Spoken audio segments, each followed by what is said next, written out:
Ce journal vous est offert par le FPI, Fonds de promotion de l'industrie, votre partenaire privilégié pour la réussite de vos projets.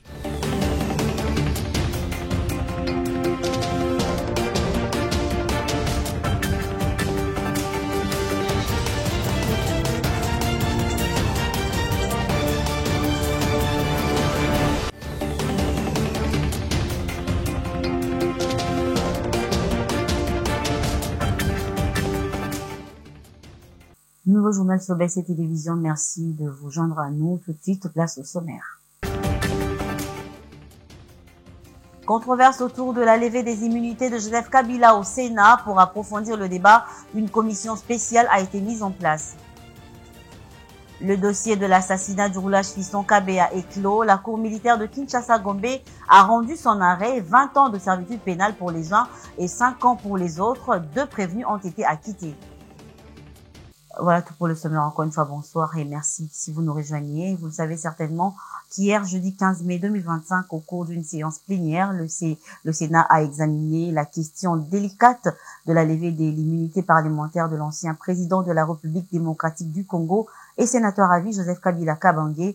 Sachez qu'après des échanges à huis clos, la séance a été levée et une commission spéciale est mise en place pour approfondir les débats. Elle dispose de 72 heures pour soumettre son rapport. Signalons que les discussions ont mis en évidence des divergences au sein du Sénat. Certains soutiennent la levée de l'immunité, tandis que d'autres invoquent l'article 224 du règlement intérieur de la Chambre haute, estimant justement que la procédure doit passer par un vote des 2 chambres du Parlement réunies en Congrès. À ces sujets de l'option de la levée de l'immunité de Joseph Kabila, la sénatrice Mwandoka Tempa donne son point de vue. Selon elle, la levée des immunités du président honoraire n'aidera pas à retrouver la paix. Celle-ci interpelle les autorités alors qu'une procédure est en cours pour lever les immunités de Joseph Kabila au Sénat. On l'écoute au sortir de la séance plénière. De notre collègue Alingepo, qui est élu sénateur comme nous, et du président Joseph Kabila Kabange, qui est l'ancien chef de l'État, qui, lui, n'a pas à être traité de la même façon que nous autres. Vous connaissez que le statut de l'ancien chef de l'État donne des devoirs à un ancien chef de l'État. Vous vous souviendrez que dans son article 8, la loi est claire. Il n'y a que le Congrès qui peut statuer sur ce cas-là. C'est le point de vue que moi j'ai donné. Si je relevais le cas de l'article 224 du règlement intérieur, ça concernait notre collègue. Donc, le sénateur à vie, il n'a rien à voir là-dedans. Ou nous respectons la loi, ou nous ne respectons pas la loi. Ça, c'est la première chose. Deuxième chose, est-ce que notre pays aujourd'hui a besoin de ça? Pensez-vous que si nous levons les immunités du sénateur à vie, nous allons retrouver la paix? N'est-ce pas que nous sommes en période de négociation aujourd'hui? Ne doit-on pas attendre que les négociations évoluent, de sorte que dès que les négociations évoluent, on va voir ce qu'il faut faire? N'est-ce pas faire un grand pas en arrière en appliquant cette mesure de la levée des immunités? Je n'ai fait que lever mon point de vue, qui est qu'on doit respecter la loi selon son article 8. Et bien voilà, c'est comme ça que je suis parti. Non, je ne déplore pas, c'est un choix. Moi j'ai fait mon choix, j'ai dit ce que j'avais à dire. Voilà, ils ne sont pas obligés. Moi j'ai recouru à la loi, selon son article 8 de l'ancien statut du chef de l'État. Et à l'Assemblée nationale, le vice-premier ministre en charge de l'Intérieur, Jacques Machabani, le ministre d'État en charge de la Justice, Constant Moutamba, ainsi que la ministre des Affaires foncières, Akasia Badoubola, étaient devant la représentation nationale dans le cadre du contrôle parlementaire. Plusieurs questions d'actualité, notamment celle de l'opération des démolitions de constructions anarchiques dans la commune de Kitambo, a été présentée au cours de cette plénière. Comme prévu dans l'article 191 du règlement intérieur de l'Assemblée nationale, une question d'actualité du député national Gratien de Saint-Nicolas à la ministre des Affaires foncières Akasia Bandoubola sur les opérations de démolition de constructions anarchiques dans la commune de Kintambo a été présentée à la plénière. Par cette question d'actualité, cet élu Debounia recherche les véritables raisons qui ont motivé ces démolitions, rendant plus d'une famille sans domicile. La ministre répond. Les questions soulevées ne se limitent pas seulement à des démolitions. Elles nous ramènent plus particulièrement à un fondamental les plus importants d'un État, à savoir la préservation de l'autorité de l'État face à l'anarchie. Les opérations de démolition des maisons d'habitation dans la commune de Kintambo ont été lancées par les gouvernorats de la ville de Kinshasa. 2 sites ont été ciblés et les constructions y érigées démolies. Il s'agit des maisons se trouvant le long de la rivière Mampenza et celles situées le long de la ligne ferroviaire. Pour ces dernières, la demande de démolition émane particulièrement de l'Office national des transports, ONATRA, autorité gestionnaire de la ligne ferroviaire. Il faut également relever que ces constructions se trouvent sur les terres dites domaine public de l'État. Au cours de cette même plénière, des projets de loi du gouvernement portés par le vice-premier ministre, ministre de l'Intérieur Jacques Chebani, pour les projets de loi portant sur la programmation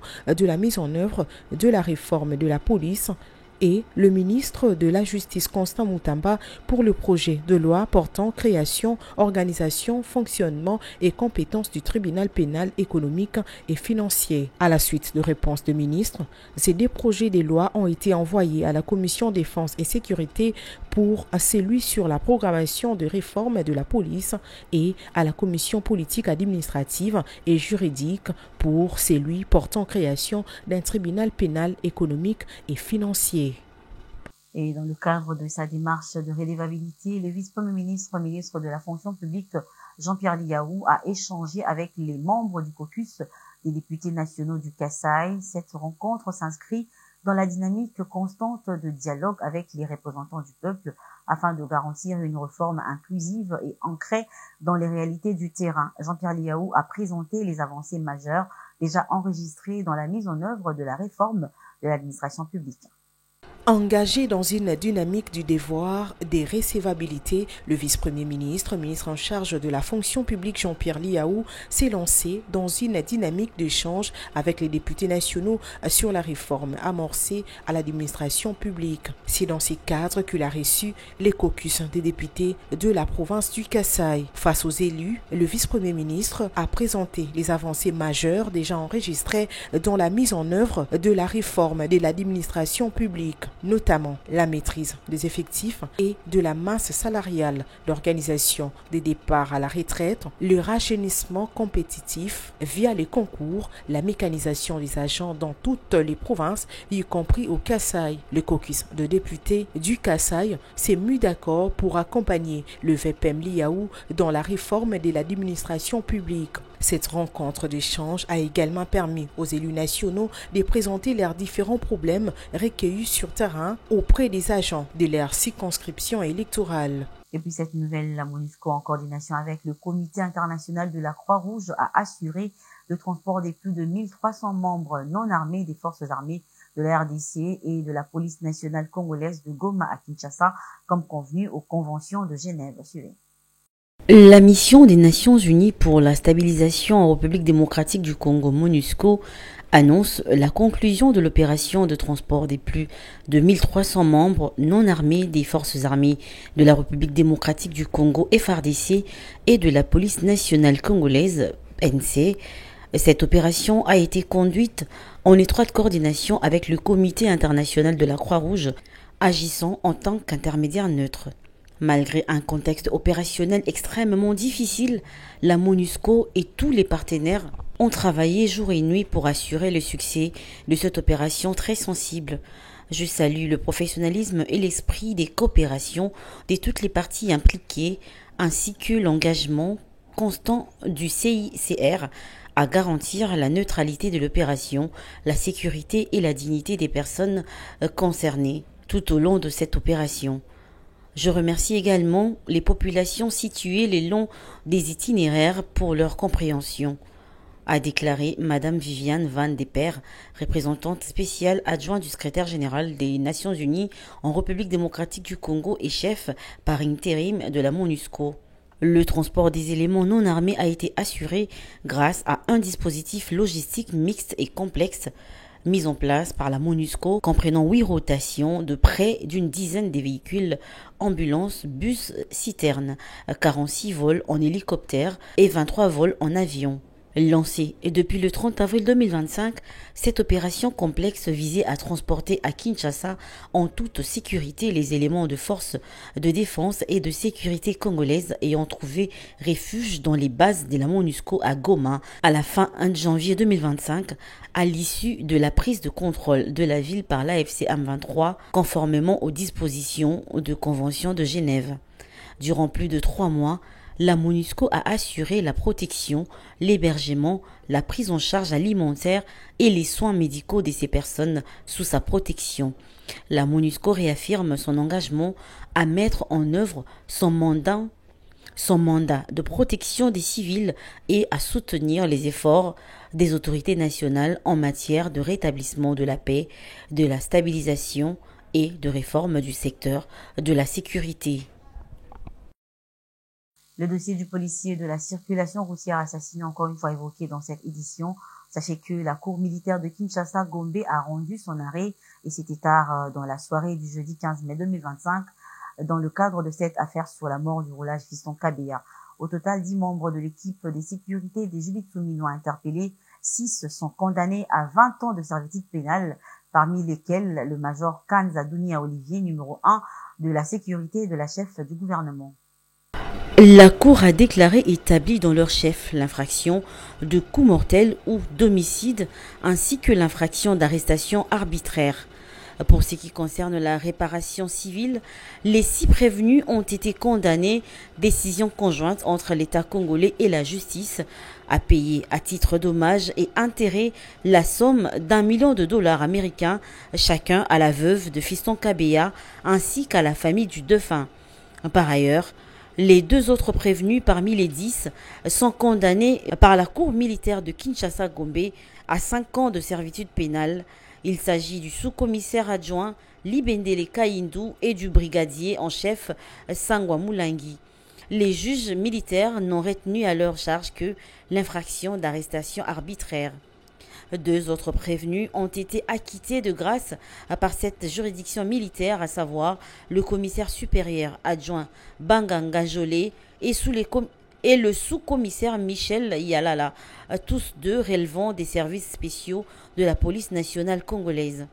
La Cour a, en outre, déclaré non établie l'infraction de violation des consignes sur tous les prévenus poursuivis dans le cadre de cette affaire. Elle a rappelé aux condamnés qu'ils ont 5 jours pour interjeter appel contre cette décision judiciaire.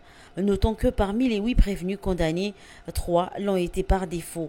Ils n'ont jamais comparu devant la cour militaire depuis le début de cette affaire pour avoir pris fuite juste après la mort du roulage Fiston Kabeya.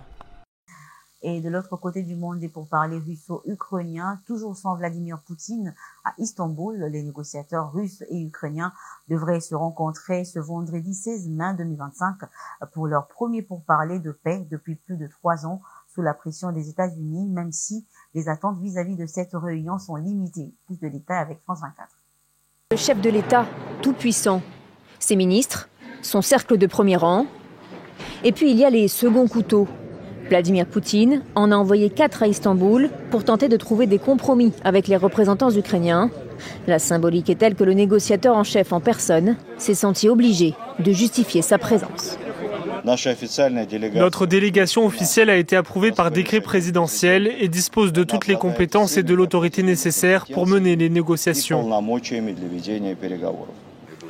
Vladimir Medinsky, 54 ans, est un ancien ministre de la Culture. Aujourd'hui conseiller du maître du Kremlin, il avait déjà dirigé en 2022 la délégation russe lors de négociations similaires, négociations qui avaient échoué. Ni diplomate, ni historien, il a pourtant beaucoup écrit sur l'histoire de la Russie. Des ouvrages souvent accusés de révisionnisme. Il a notamment réécrit l'histoire du pays dans les manuels scolaires, car selon lui, l'Ukraine appartient au Kremlin. Vladimir Medinsky est accompagné de Miral Gazulin, le vice-ministre des Affaires étrangères, et d'Alexandre Fomin, vice-ministre de la Défense. Il était lui aussi présent lors du premier round de négociations. Et en mars 2022, c'est lui qui remettait à ses soldats blessés des médailles pour leur bravoure. On est donc loin de Sergueï Lavrov ou de Andrei Boulosov, les ministres des Affaires étrangères et de la Défense. Enfin, le 4e homme, c'est Igor Kostyukov, le chef des services de renseignement russes. Envoyer un militaire plutôt qu'un diplomate à des pourparlers, c'est un message assez clair. Le président russe, même absent, même en territoire étranger, cherche à maintenir la pression. Et voilà tout pour ce soir, mais avant de nous quitter, voici le rappel des principaux titres. Controverse autour de la levée des immunités de Joseph Kabila au Sénat. Pour approfondir le débat, une commission spéciale a été mise en place.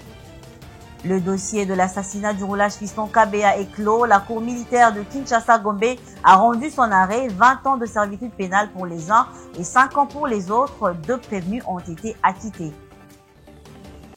Ce journal est complètement terminé, madame, messieurs. Merci à vous de nous avoir suivis. Restez fidèles au programme de BC Télévision. Au revoir et bon début de week-end à vous.